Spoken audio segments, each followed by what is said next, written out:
at the ashram.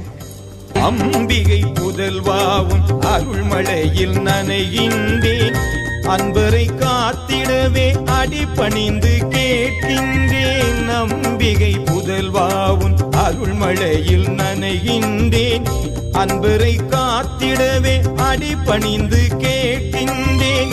Pillaiyar துளி போட்டு என் செயல் செய்கின்றேன், பிள்ளையார் துளி போட்டு என் செயல் செய்கின்றேன். பிள்ளை என் குரல் கேட்டு வந்தருள்வாய், பிள்ளை என் குரல் கேட்டு வந்தருள்வாய்.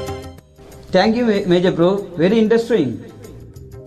Could I ask next question? Please do. Have you heard about Yogi Ram Surat Kumar Swamiji? Yes, indeed. I heard about the yogi. Thanks to you, Swamiji.